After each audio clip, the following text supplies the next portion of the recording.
We start our journey at a factory. But not just any factory. This place is pumping out Cold War vibes so hard that Stalin is shivering. Workers shuffle out of the gates. Badges checked like they're clocking out of a top secret lab.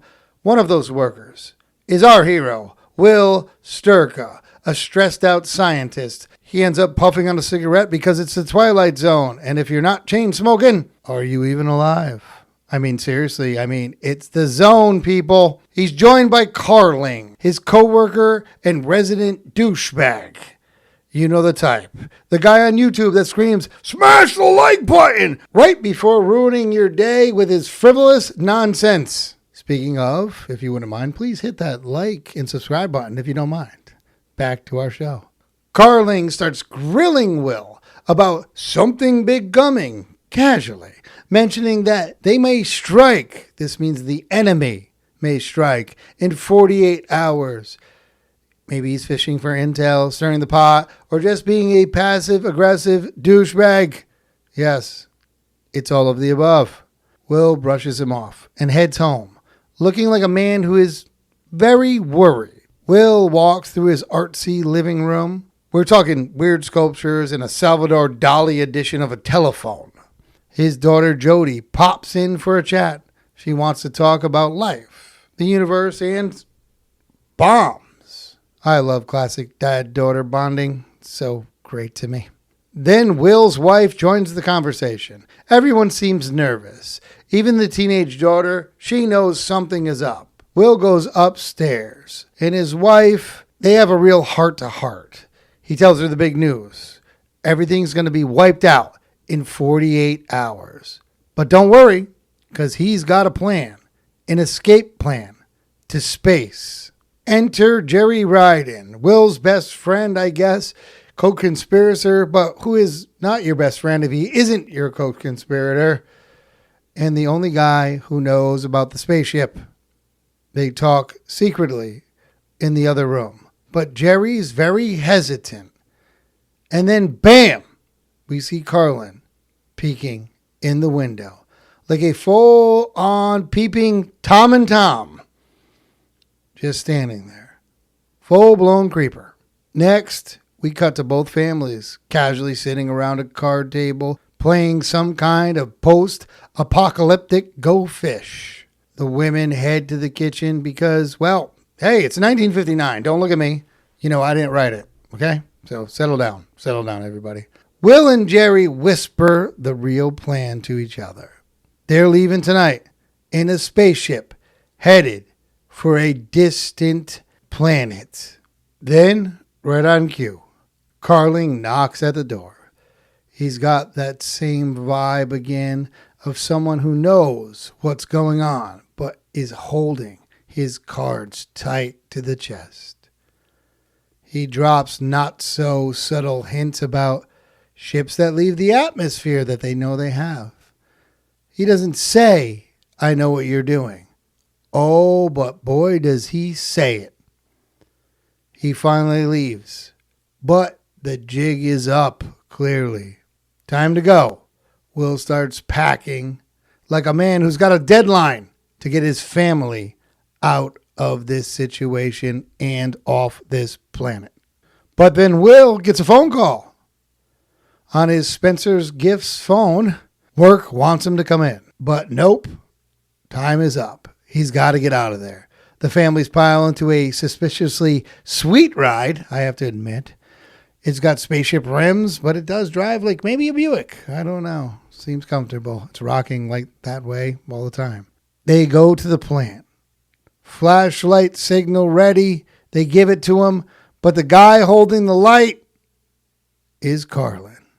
Of course. Now Carlin has a gun, but Will and Jerry aren't about to go down that easily. They take him out, and bam, with one well-timed punch and a weak chokehold, it's lights out for Carlin. Alarms blaze as they sprint through the field. They kick a random guard on the stairs of the spaceship that they're going on to. Then we see the two men inside the spaceship, relieved and talking about their final destination, which is none other than Earth. Well, there it is. And here we are Buck Wonder, Doc Wagner. Hey. To talk about Third from the Sun, season 1, episode 14. Right? 14. Wow. Is it 14? Right? Is it? Absolutely. Wow, we're flying through it, isn't it? Aren't we? Isn't it? Aren't we? So, Doc, always a pleasure to be here. Today, we're going to go over the actors, the fun facts, symbolism, favorite scene, ratings. Our casting call will be sprinkled in there too. We always love that one. Always. Doc, how you doing, buddy? Everything good with you? Everything is excellent, and I don't know where you come up with some of these clips. We had somebody ask about who our producer is to put the clips in. It's none other than Buck. He may look like he doesn't know how to use a computer, but he's our writer, our producer. But excellent job again, man. Thank you. The thing is, bragging's no way to keep a friendship rolling. Showing off only means that we really don't feel so good about ourselves, so we try to make somebody feel even worse. Now that's a lonely feeling. It's not what we have that makes us good people, it's how nice we really are. That's what being a buddy, not a bragger, is all about. Third from the Sun. Tell me about these actors. Let us delve into the realm of these performers, exploring their talents and unraveling their intricacies on this stage of shadows and light. Oh, wow. And what a cast. We have Fritz Weaver, who played William Strucka, who you know from another episode of the Twilight Zone with your guy, Burgess Meredith. He was in The Obsolete Man. You like a licky dicky. His first role was a 1954 episode of Kraft Theater called Old Harry. I like turtles. And check out this. His last role was in 2016. That's quite an acting career. A movie called The Congressman. Wow. He was also in a 1985 remake. A 1985 episode of The Twilight Zone as well. So it's kind of one of the handful of actors that acted in the original series and then the 80s series. Yeah, we got to get into that sometime, Doc. Yeah. I don't know much about the reboots, let's just say. Wasn't a fan of most of them, but it would be the crossover. The 80s one was I thought the best out of the lot. He was a couple Twilight Zone connections. He was an episode of Quincy and Barnaby Jones. How could you make so many mistakes on just one day? Oh boy, here we go again. Quincy's Barnaby Jones. I did not mention Columbo. We should do like a thing where how many pie chart. Like the serial killers that they're right. What do they do with the yarn? Yes, because Barnaby Jones. That's the second time that's been mentioned. We're not that far in. And no, obviously Columbo, Twilight. I don't know. Everybody out there in the comments below, please tell us like all these like what do you think the connections are? It's kind of interesting. Yeah, and he was excellent in the role, I thought. Joe Maros played Jerry. His first role is a 1952 Lux Video Theater TV series called Sun Wanted. And Buck, I cannot make this stuff up. His final role was in a 1986 Murder, She Wrote. This time. Good morning, Edna. I warned you once, Jessica Fletcher. Stay away from my husband. Oh my! That's IMDb. Angela Lansbury thing. This is becoming a bit maybe creepy. I don't. Yeah, Mrs. Doc said the same thing. Yes. I mean, listen, Angela. I love her. She's fantastic. But this. Hey, IMDb BD. That's where I got it from. Yeah, sure. We do the first and final. It just happens to fall into a Murder, She Wrote. Yeah. This is the first stop of 2 for Joe Maros. He was in an episode, season 3, episode 28, called The Little People, and he was in. It always gets back to our first episode. Everybody acted in Wagon Train.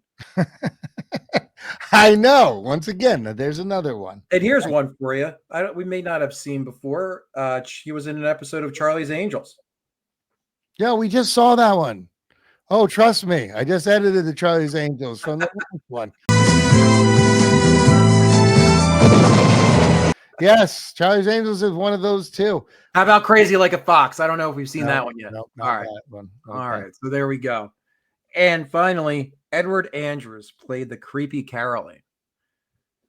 His first role was in the 1936 short called Russian Art. We don't support Russia or anything here. That's just the name of the movie.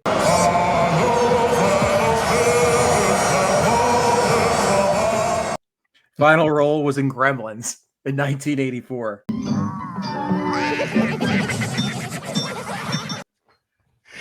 Oh, Gremlins. That's great. Yeah. That's Yeah. great. And you and I both have been big fans of Three's Company. He played Grandpa Tripper. No. Edward Andrews. Yeah. I looked it up. I pulled a U. I looked it up. It's on YouTube. Yeah. It just looks a little bit older version of himself of what we saw in the Twilight Zone.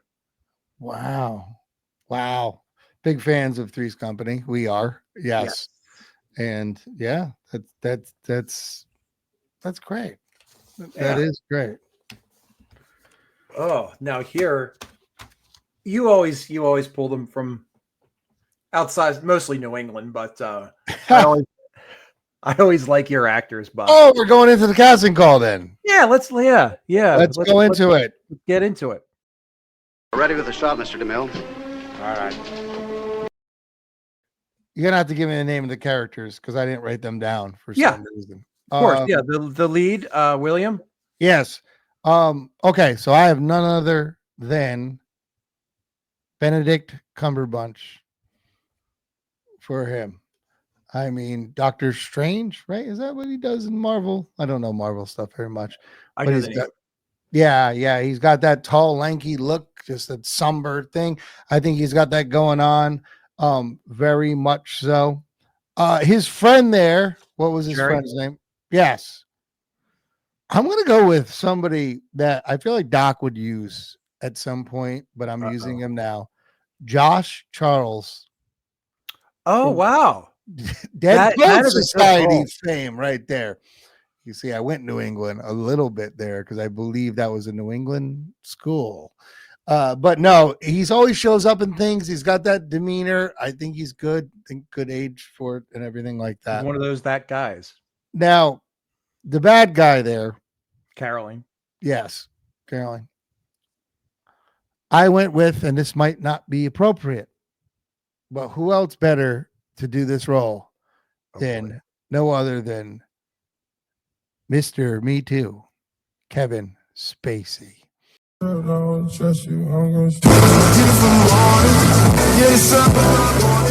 I think that's great. Right? We have seen that. We've seen him play this type of character. That's fantastic. I love it. So I went there. I obviously would have to get more insurance for this thing I'm doing. Kevin Spacey there. He's got to keep his hand off the boys that are on set.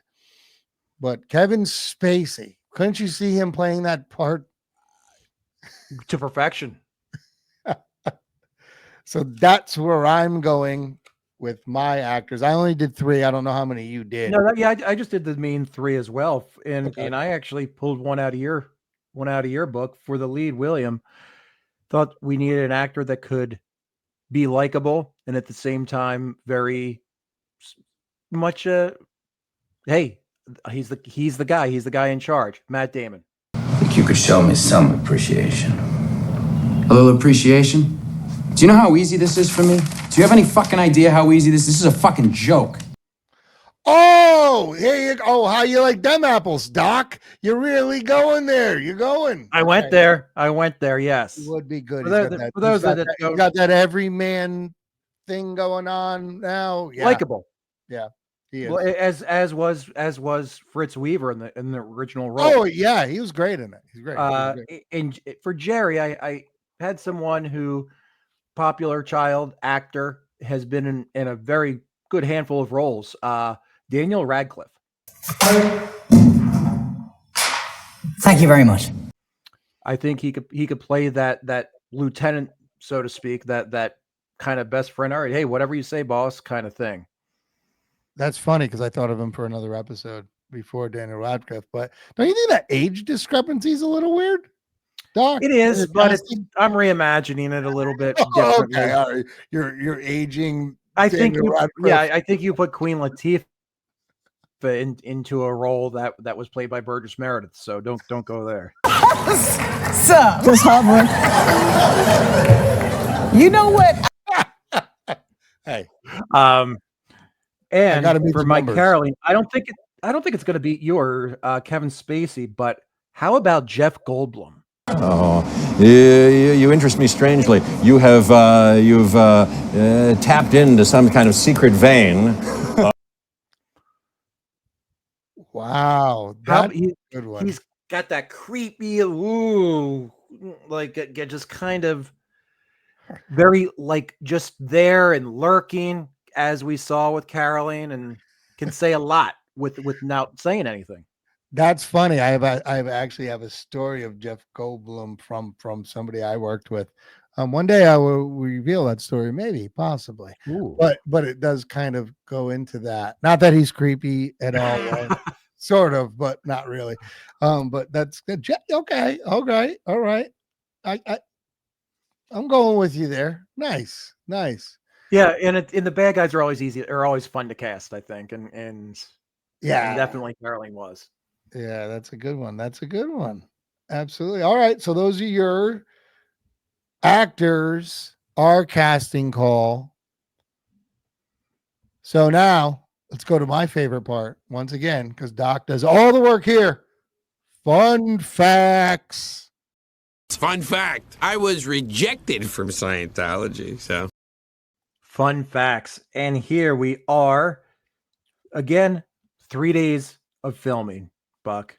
August 6th, 7th, and 10th of 1959 to film this masterpiece. We released this on January 7th of 1960. Total production cost, just a hair over $47,000 for the entire production. And out of that, the director got paid $1,250, and the cast as a whole was paid $6,000. Wow. Yeah, $47,000 for that. That's granted, that's 1959 money, but that's well, we're impressive. going down. We're going down because didn't we see in I'm going to get better at this, everybody, I promise. The one with the guy who was selling everything there, what's his name? Yeah. That was one for the Angels, and that was he made like 10,000 for that was for the actors, alone. Yeah. So I guess that's normal though. I guess these guys weren't, but he was a big name at that time. So anyway, go on. I'm sorry. No, don't be. This was based on a short story by the great Richard Matheson, one of the 16 episodes that he wrote for the Twilight Zone. He also wrote When the Sky Was Open, which we did not that long ago. Really? Yeah. So he did go with the same writers a lot, Doc, huh? Absolutely. Yeah. And we see a pattern. I mean, they seem like they did a pretty good job. And why not? I mean, it's and we'll go on into this in a couple episodes, but Rod's clashed with a couple of them. Hey, don't do this, don't do that. But hey, he's the boss. But yeah, he had his crew between Houghton and Richard Matheson and a few others. It's interesting. Very interesting. And Fritz Weaver, who played the lead, had nothing but compliments for Rod Serling, essentially saying that he just let the actors act and just stood there and was very complimentary of everyone, which is pretty much all you want. What I would imagine all you would want as an actor to just. Yeah, I mean, and I'm curious, was like Rod Serling on set all the time? I mean, not all the time. Actually, and we'll see this in a future episode, that he wasn't even on the set for one of the episodes, but he was on set frequently. Well, for a creator to be on set, I doubt that's like normal nowadays. From my, I mean, I don't know that much about everything with that, but the creator, the writer, maybe the writer, maybe, Right. The directors, obviously, a lot of times directors wouldn't want the creator there because they would clash. Right? Well, yeah, and like let me do my thing, but I mean, on Broad Ceiling, I guarantee not demanded, but he commanded respect, from people, and that if I'm a director, I'm just like looking at Rod. Good, is that okay? Yeah, exactly. No matter who you are, but that's what you want to do as a director. Is ultimately your goal is to get the approval of the creator. Because I mean, maybe it's a lost art nowadays. I don't know. I hope it's not. But somebody creates something, you get somebody who, produces it, that gets a director. The director puts your vision out there and they add to it. Like I always used to say when I wrote something, I said, I write something, I think it's great. When I wrote it, I think it is. And I want to get a, director that makes it better. And I want actors to make that director's vision even better. So it's like a layered thing, right? Sure. And I can imagine that Rod Serling being there. And I was curious about that. If he's on set being like, oh, good job. Like you got to, as an actor, even Rod Serling walks over, he trumps everybody. I don't care what the director says. Sure. And he's even open to taking suggestions. So I've heard that from multiple, read that from multiple actors. Like, hey, and we've discussed it before. His biggest battles with the sponsors. Yeah, and you can tell, what he does. You can tell somebody who creates something that doesn't take advice or just. That's why you throw it out there. That's how you learn. I mean, these people that create things, it's from everybody. It's like, let me take a little bit of this. Let me take a little bit of this. Let me take a little bit of this. Let me take a little bit of this. Oh, you know what? You're right. That's your audience. And that's what you're like. You take that in. And the people that do take that in are usually great. You hear about the people that are like, oh, they burn out. My way or the highway. And we're still seeing this. It's season 1. So it's still the show is still an infant for all intents and purposes. Yeah, but he was still known.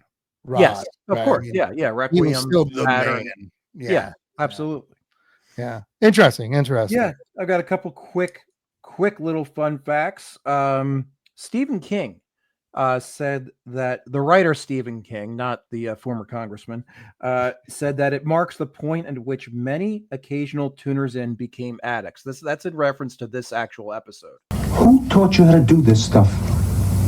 You, all right? I learned it by watching you. Huh. That's interesting. Let me breathe that in for a second out there. Trying to put myself in actor mode, trying to be like, let me go to this place that I just saw these. And then you have to think again, it's 1959 as well. Yeah, I know. You know what? It makes sense. It makes sense. How accurate it is. It wasn't just Martians and like what we saw before 1959. Space was like all extreme. This was like, oh crap. Wow. Yeah, it did. Green men. Yeah, I mean, because they did do a little bit of like, we're planning on flying in the moon. We're planning, and then like just life stuff went on and other things. Right. And then the hook. A lot of death stuff, a lot of foreseeing the future. We've seen a little bit of shades, but we haven't seen that but that everybody loves. Star Trek, Star Wars, right? Right. And I guess that would make sense. And Stephen King is, a pretty intelligent man when it comes to that. I'm going to go with that. He's not a bad writer. He's New England though, Doc. He's New England. What do you want? Yeah. I mean, he's the man. And but yeah, getting back to, and we were talking about the camera angles and things actually before we started, and the director Richard Blair wanted to shoot this didn't want to give the hook away, but shot it from a perception of there were different camera angles on a lot of shots. Doc, before you say it, I want to say it to everybody, unless you're going to say this or not. We didn't talk about this. I mentioned the fact of I knew the angles he did. And I was proud of myself for that, because one thing I paid attention to one day, I did. I'm going to go with this, Doc. And do you have it written down? No, I don't. Okay. It's called a Dutch angle, where you change the background to be tilted. And watch it again, everybody. Watch how he did that. It creates an uneasiness, confusion. And that's what he did. It feels unearthly, even like the jet. And then outside of the camera angles, like the jet engine sounded a little bit strange. Yep. He definitely did a great job in that. I don't know the history of the Dutch angle. I don't know, but I guarantee that was pretty new. I don't want to say he invented it, but it was a new thing. So watch that, everybody. And you're absolutely right. That director did a fantastic job of, they're in the house, Doc. And everything's, if you look at the background, it's tilted. It makes you uneasy in the back of your mind. And that's what great directors do. I think we might have talked about it before on something where, you look at some of these directors, and I won't even say the name because I'm probably wrong, but they'll go left to right, everything in their background because they're telling a story, and you don't know what's happening. You don't realize it. In your mind, it's telling a different story.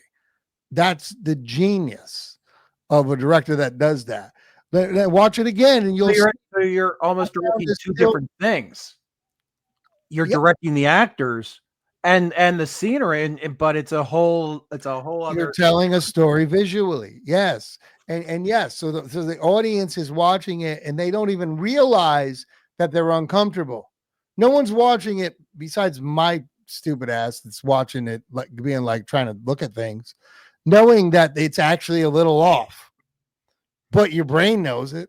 Your subconscious, I guess, knows it. And credit to Richard Blair, because it fantastic. Okay, it's just that little bit off, and okay, we're not at Earth. But yeah, it's a Dutch. I'm almost positive it's a Dutch tilt or Dutch angle, and I don't know where it came from. I probably should have looked it up. Maybe I'll put it on here now. Crooked hence the use of the Dutch prefix. However, people also attribute the Dutch term to a mistranslation of Deutsch, since the German expressionist movement was famous for using this particular camera angle. It's most commonly used to provoke a sense of instability in the audience. Where it comes from, but cool. No, I did little things in the background that people do. Like I said, there's some directors, if you watch their movies, everything will go right to left or left to right, or they'll always put something in the background. You don't notice it consciously. Subconsciously, you do. It's weird. It's music in a movie that you barely hear. But it's there, and it's in your subconscious. subconscious. No music, you'd be like, that movie was weird. Tiny music that you don't even recognize. So it does. It's a genius thing. It's crazy. I mean, we've lost a little bit of that because it just boom, bang, let's run around and do it. I mean, when you do it, I don't want to sound like the weird art school kid. No, but there's a beauty behind a beautiful film that you think is beautiful and you really don't know why, but there's a reason why. And it's like a portrait that it's like people that understand art, I guess, Sure. So anyway, I'm rambling around about this. And there's Buck with a fun fact. You see that? Boom. Told you. How you like me now? And that wraps up our fun facts. So what do we have next with the symbolism? Symbolism is just too delicious. All right, so I already told you my symbolism was going to be the Dutch angle. And I was going to go into that. And obviously, there's a lot of symbols in here that, kind of nowadays, like I don't want to say unions and things like that, but the gathering of certain things you have to do. You know what I mean? Like, right. Industry. I'm searching for the word industry, No. and what they were. And I thought that was a little bit of a representation of like doing what the man wants, right? Sure. Even there. But that's about it for me. What do you think, Doc? No, I like it. And I didn't mean to steal your thunder with the Dutch. No worries. Angle. I think it was a little bit the Cold War. It was a little bit heavy-handed with. It was 1959. It was that whole time of the Red Scare, that in that era. But I think that was a clearly in the back of Matheson's mind when he wrote it, and I think we're also nuclear war, like total destruction. Like we saw Henry Bemis, and that was kind of a little bit of, oh, that's not really going to happen. But this is a little bit more, I don't want to say realistic, but oh wow, like it could happen. It's like real people. It's like what? It's not Henry with his books. It's 3, 4, 5 people, families playing cards. It's like, okay, what are we doing? All of a sudden we're going to get bombed, and the whole time we're thinking it's Earth, but it's just nuclear destruction. Yeah, and it's funny because I was thinking about that when I watched it, where everybody's thought of this. I think at least people that are watching our show, that are into Twilight Zone, I think they're probably thinkers if they're watching this. And you think about Earth maybe started right with people taking off from another planet that somehow fucked up, excuse my language, but got fucked up. And they're going to go to another planet because, they're going to do the whatever, which is, I mean, let's face it, could have been something that happened. It's not that unrealistic. No. But in 1959, with that attitude, that's amazing because we haven't even gone. Really is. Now we know, like, we can do that. You can really think there's somebody out there that could, I don't know, bend time and space and go through a wormhole. That's realistic to us because we've progressed so much. Right.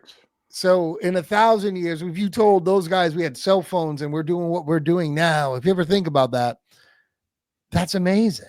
Sure. You know what like if you sometimes I'm amazed at a cell phone.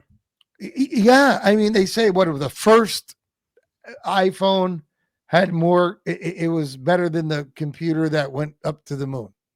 Wow. Yeah. I mean, that's what they say. I think maybe it's an urban legend. I don't know, but whatever. I'm sure it's probably close. And so to grasp that at that time, see, now us saying, oh, we're going to go and populate another planet,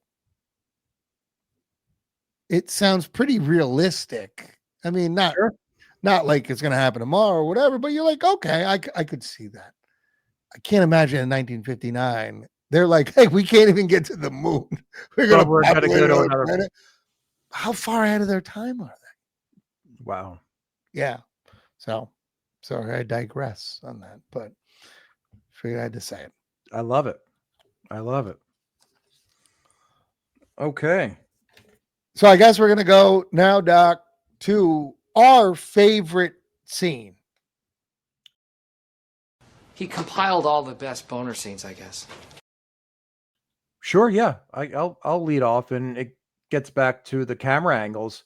That card game, how that was shot up through the glass table. It was, and you saw everything that was going on. Caroline in the background lurking, and everybody just talking. I thought it told a lot. It's what we could talk about a lot. These scenes that tell a lot. it might just be nonsense, but there was so much going on in that scene, and I love how it was shot with underneath. And by the way, what car game? And this is what gets back to the writer, the director, like some crazy car game that it wasn't like gin rummy or something like that. It's funny you said that because I'm thinking to myself, it's a card game that was on another planet. Right? Exactly. Yeah. So, which I thought was pretty cool. So that it was that whole 2.5 minutes I got a kick out of. I'm the same with you, and I knew you were going to say that because I don't think, and I think everybody would say the same thing when they watch it. But I did, so I wanted to mention another one. The gate scene I thought was really cool. You know what I mean? When they got there and the flash and how when he drew in. Yeah, it gets back to your thing, cool. like the whole government thing with like Caroline was there. Yeah, it gets back to what you were saying about the symbolisms. Yeah. So I threw that in there, but because I knew you were going to go with that one. There was know me well. Well, yeah. And I loved it too. So that's my favorite scene. So that was an easy favorite scene, I think. There, I think so. I do like the phone. The phone was awesome, by the way. And did you notice it was a different kind of phone? It was, and it was actually, I had to cut it for time, but that was part of my fun facts. It was like an experimental phone that never kicked off, etc., etc. But again, one of those things that the directors, producers, writers put in place to get that otherworldly feeling. Yeah, I wonder if you watch it again, and anybody out there tell me, like, go in comments below if you watch it again or watched it before and picked up on anything. I guarantee they put stuff in the backgrounds. Oh yeah, did things that were not earthly. Well, I got two more for you, as long as we're talking about that. One of the wives said, "This is a night for a front porch or sleep, but nothing else. Not a night to sit on, not to like, hey, we'll talk on the front porch, a night for a front porch."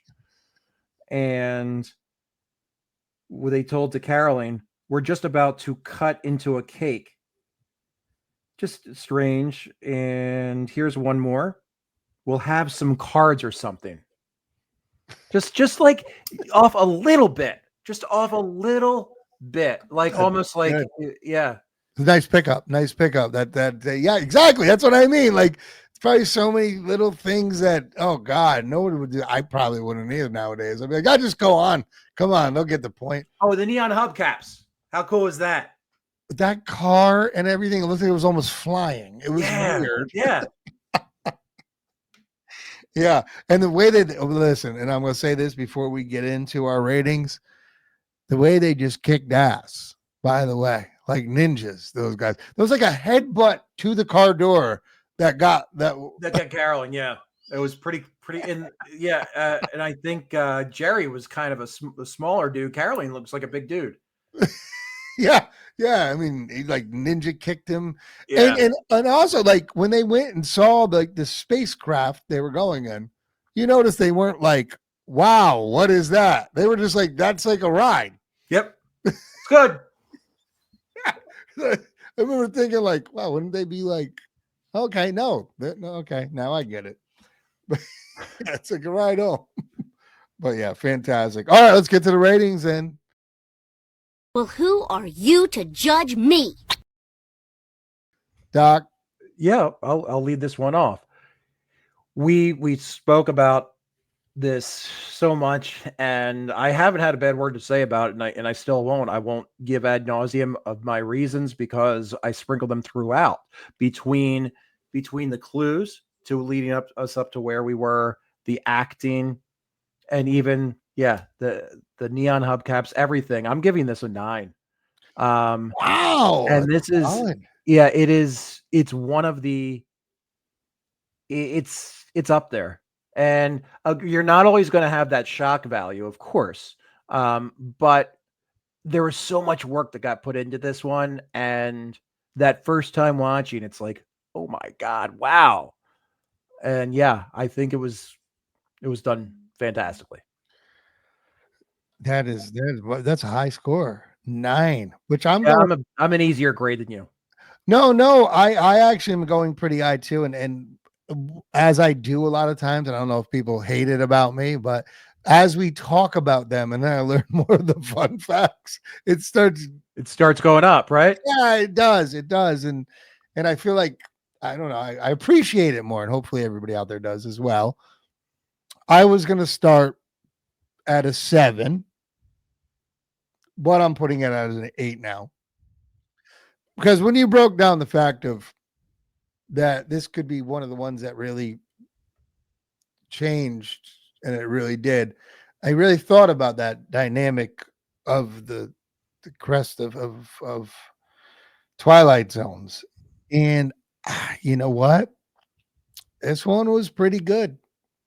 I mean, it was there because the acting was incredible by everybody there, from the women to everything. It was really, really good. Yeah, the wives had like 1 or 2 lines, and they hit their marks. You're right.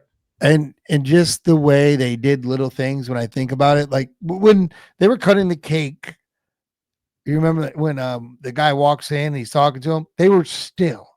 Yeah. In a weird way. And the direction, fantastic. The director did an amazing job here. This is my favorite directorial one in an artsy way. I will say that so far. Sure. And so I'm going to give it a solid 8. And I don't give it a 9 or a 10 just because it's a little forgettable. Sure. Have that over 156. Yeah, I understand. It doesn't have that grab factor, and it should, but it doesn't have that wow, that you don't remember it that much. And that's me. Maybe some people, this is etches their mind. So I'm going to go with a solid 8 here for me. All right. Solid 8 for Buck, a 9 from me. That's it's solid 17. We should add them up sometime and see which our highest. Yeah, it's got to be up there. It's got to be. We will. Absolutely. Well, that wraps up Third from the Sun, and thanks everybody for tuning in. We're growing this thing, and it's all thanks to everybody who's watching it. And if you can, I know it's a pain in the neck, if you can hit the like button and the subscribe button, it does help us. We're not going to scream it from the rooftops, but if you can do that, it would help us. And we are producing a few more things, and we're going to get some more stuff out there. Yeah, we have a lot of fun stuff coming out. For anybody still watching, hopefully you are. We are doing a lot of fun things. We got some stuff coming out, with some Hitchcock stuff with Doc over there. I'm working on some other stuff as well.